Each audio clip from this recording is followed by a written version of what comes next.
So on Twitter, I had, I guess, a follower reach out to me and ask me to do, I try to do weekly deep dives into different companies every week. And I had somebody reach out to me and ask me to write about a company called Goodyear Tire. And I was like, yeah, sure, why not?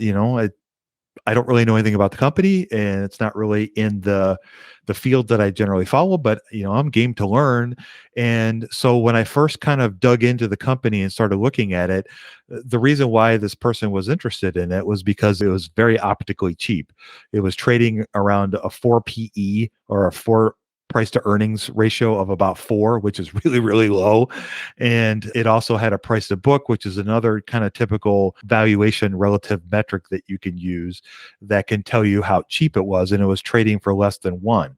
And so those are both indicators of a company that's trading very, very, it's optically low. It looks really cheap. And so I thought, hey, this could be you never know what you're going to come across until you start digging into the financials. And so when I kind of started digging into the company, a bunch of things just kind of started jumping out at me kind of almost right away. And I think the first thing that really jumped in out at me was the company has been experiencing secular decline in revenues over the last 15 years, and in particular the last 10 years. And so if you think about that, what that really means is that the company's revenues have slowed every year for the last 15 years on a downward cycle. They may have an occasional bump where it does okay or whatnot. And that includes this past year. They had a bump and increase in revenues, which, is obviously good to see. But when you see it for that long, that's a troubling sign. And it doesn't mean that the company is going bankrupt right away, but it does mean that the market is pricing this company cheaply because it's not worth much. When a company is not growing its revenues, or at least staying in a steady state, and it's not doing better than the gross national product or the GDP of the United States, for example, where they operate, that's never a good sign. And it just means that the company is growing less. And it could mean, none of these things are definitive. These are just signs to look for to make you think and go, huh.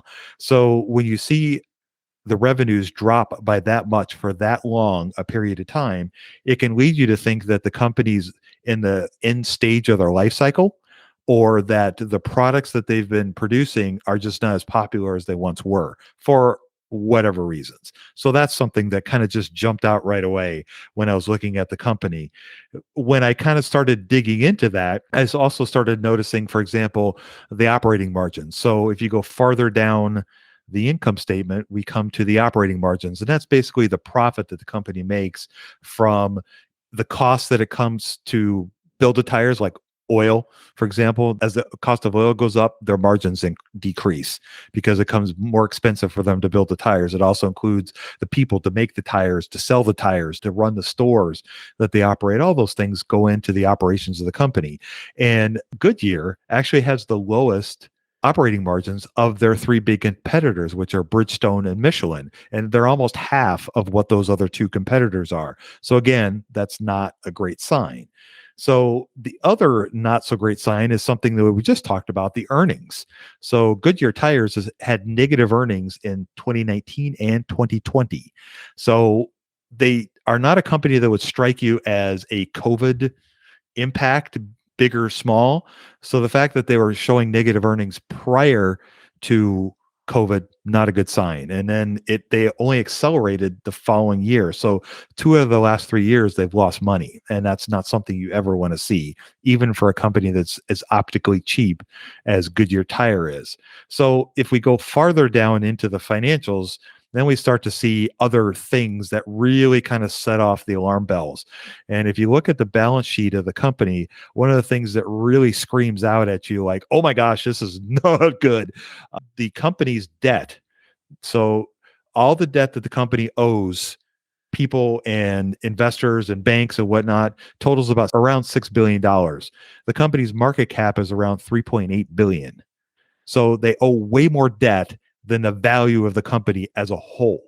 That's never, ever, ever, ever a good sign. That's actually quite bad.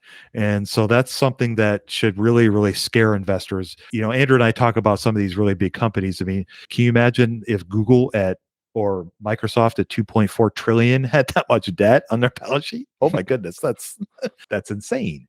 So the point is that when you start seeing some of these things, it's not necessarily a death knell for the company, but when you start seeing stuff like that, that certainly sends off alarm bells. The other issues that I started seeing as well is you compare, they have all this debt, right? So they have all this debt, but they also have a lot of cash on the balance sheet because they've taken some of the debt that they've used to raise to put cash on the balance sheet, but they're also selling equity in the company. They're diluting. In other words, they're increasing the number of shares that they have on the balance sheet, which also impacts the price to earnings as well. And so what they're doing is they're trying to generate all this cash from what little value the company has from selling their shares, taking on debt. They also stopped paying their dividends. So the dividend was, they were a growing dividend paying company up until 2020. And then it dropped off a cliff and they stopped paying it in 2021.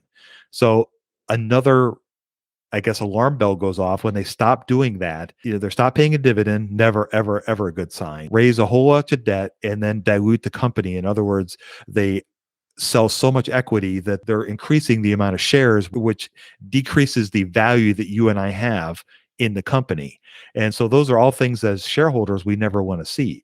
Now, Goodyear is positioning all this as they're trying to move towards creating electric vehicle tires. I'll be the first to admit I'm not a tire person. I'm not a car person. So take that for what it's worth. But that just sounds off. Yeah, interesting, off, a little bit suspicious to me.